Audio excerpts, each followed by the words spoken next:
Үшбұрыштарды шешу тарауындағы 24-ші есеп. O нүктесі ABC үшбұрышының төбесінен бірдей қашықтық дейді. Төбелерінен деп жазу керек. Төбесінен бірдей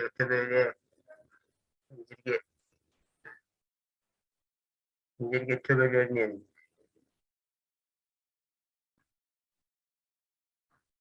Төбелерінен бірдей қашықтықта. Яғни үшбұрыш ABC берілген. Төбелерінен бірдей қашықтықта AOB тең 48 градус болса, бұрыш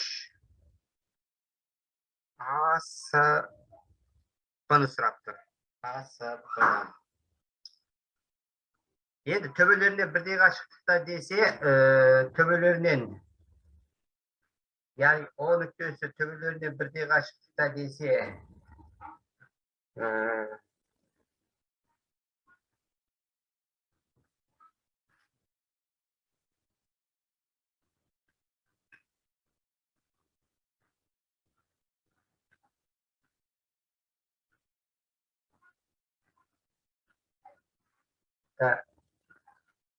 онда үшбұрышқа сырттай сызылған шеңбер бар деген сөз. Үшбұрышқа бір бұл. Үшбұрышқа сырттай бірде шеңбер сызамыз. Үшбұрышқа сырттай сызылған шеңбер бар деген сөз. Төбелерінен бірдей қашықтықта десе, онда мынау радиус болады. Төбелерінен сол бірдей қашықтықта O нүктесі осы. Бәрі мынау радиус болып кетеді ғой. Радиус болады, бәрі тең болады. Бәрі радиусқа тең болады, бәрі төбелерінен бірдей қашықтықта. Енді екінші шеңберге іштей сызылған бұрыш.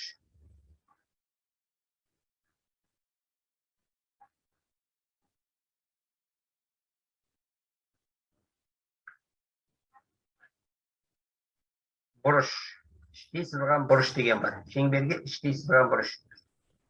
Бізде мынандай шеңберіміз бар болса, онда мынау центр болса, іштей сызылған бұрыш до конца келесі несінен барады. Келесі шеңбердің келесі жағына дейін. Бұл альфа болсын. Ал центрлік бұрыш, оған сәйкес центрлік бұрыш бетта.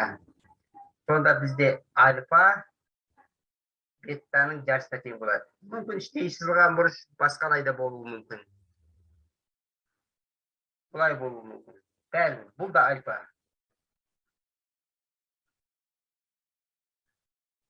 Бұлай болуы мүмкін. Бәрібір альфа.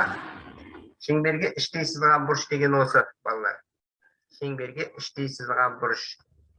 Енді біз мынаны шешу деп жазып қояйық. Біз бірінші шеңбер сызбамасақ, іштей шеңбер сызу қиын болады. Сызамаймыз. Ол үшін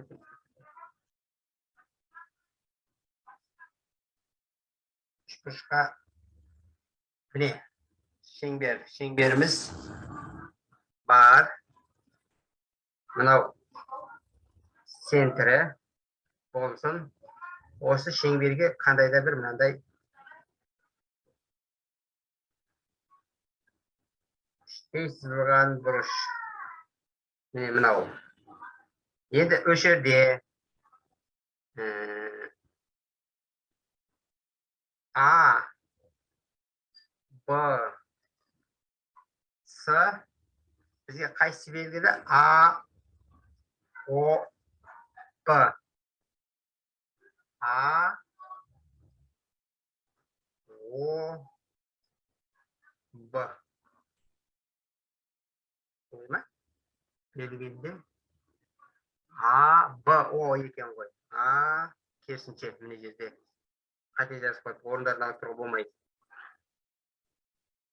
A, B, O. A, B, O. Бұда бізде мына бұрыш. 48 градус. 48 градус. Енді бізге табу керек ASB. ASB. Оны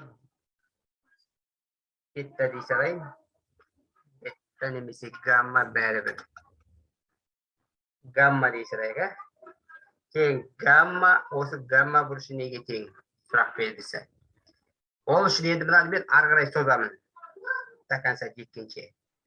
Сонда мынау оған центрлік бұрыш. Мынау оған сәйкес центрлік бұрыш. Мына қызылмен қойғаным оған сәйкес центрлік бұрыш. Центрлік бұрыш. Онда осы центрлік бұрыш альфа. Альфа центрлік бұрыш іштей сызылған бұрыштың жартысына тең, мына іштей сызылған бұрыш тұра тұр. Центрлік бұрыштың жартысына тең. Онда міне жерді мен бетта десем, онда бұның шамасы мына жерге тең болады. Бетта 48. 48. Іштей сызылған бұрыш, яғни беттаның жартысына тең. Осы жерден беттаны табатын болса, мынау 2 көбейтіледі. 96. Сонда мынау беттамыз 96 болды, онда мына доға 96 болады. Доғада 96. 96 градус. Енді қараңдар, балалар. Мына жерден бастап мынаның барлығы мынау центр арқылы өтіп тұр. Сонда мынаның барлығы 180 градус. 180 градус. 180. Сонда бізге А-быны мына жерді табу керек. Мына жерді табу керек. Сонда бұрыш.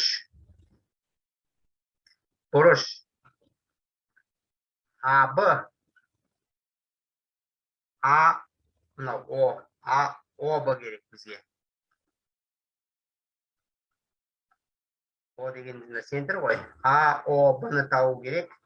Ол мына 180-нен 96-ны алып тастау керек. Мынаның бәрі 180, балалар. Мына жерден бастап, мынау диаметрге қараған бұрыш 180. Толық бұрыш қой мынау. Мына толық бұрыш. Сонда біз 180-нен алып тастаймыз 96-ны. Келесі мына жерді алып тастаймыз. Азайтамыз 96 градусты. Сонда бұрыш А-О-Б-мыз тең қанша болады? 84 болады, мынадан алсақ. 84 градус. Мына іштей сызылған бұрышында жер 84. Оған сәйкес мына жерде 84. Мұны басқа немен жазайын. Немен жазсам болады? Мұны жазайын. Мына бұрышымыз 84 болса, градус болса, оған сәйкес мына доғада 84 болады, мына доға. Мына доға 84. 84. Енді бізге не керек? Нені сұрап тұр? Бұрыш А-С-Б тең гамма дедік қой. Онда ол гамма мына бұрыш. Мына бұрыш. Мына 84-тің жартысына тең. Оған мынау іштей сызылған бұрыш. Мынау іштей сызылған бұрыш. Мынау центрлік бұрыштың жартысына тең болады. 84 градус бөлінген 2 тең 42 градус. 42. Сонда мына жер 42 шықты, бізден сұрап отқан осы. Енді қалды жауабын ғана жазу. Жауабы бұрыш АСБ, үш бұрыш АСБ тең 42 градус. Міне балалар, бұл жерде түбілерінен бірде қашықтықта десе сырттай шеңбер сызамыз. Шеңберге іштей сызылған бұрыш, яғни центрлік бұрыштың оған сәйкес центрлік бұрыштың жартысына тең. Жерге тағы қайталап сызып қояйын бүйтіп. Центрлік бұрыш, іштей сызылған бұрыш деген сөз мына не былай. Іштей сызылған бұрыш, іштей сызылған бұрыш деген сөз мынау. Mine mınau. İşte sızılgan buruş. Mine jeri. Alfa. Alfa. İşte sızılgan buruş. Oğan сәйкес мына центрға жетті, мына центрімде жерде ғой деймін. Мынаның жартысына тең.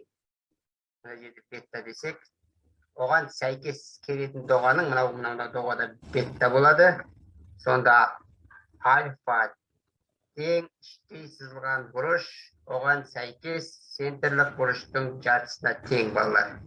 Міне мынаны жаттап центрлік бұрыш. Центрлік бұрыш басқа да болуы мүмкін. Мына жақта да болуы мүмкін. Бәрібір. Бұл да альфа. Мүмкін ол мына бұлай болуы да мүмкін. Бұлай. Бәрібір. Шамалар бірдей болады. Бірдей болады. Жартысына тең болады. Түсінікті болды ғой деймін, немесе бұлай да болуы мүмкін.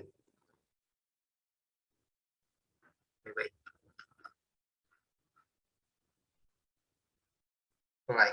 Бұл да альфа болады. Бәрі альфа, бәрі бірдей болады. Ал міне түсінікті болса, жауабы осы.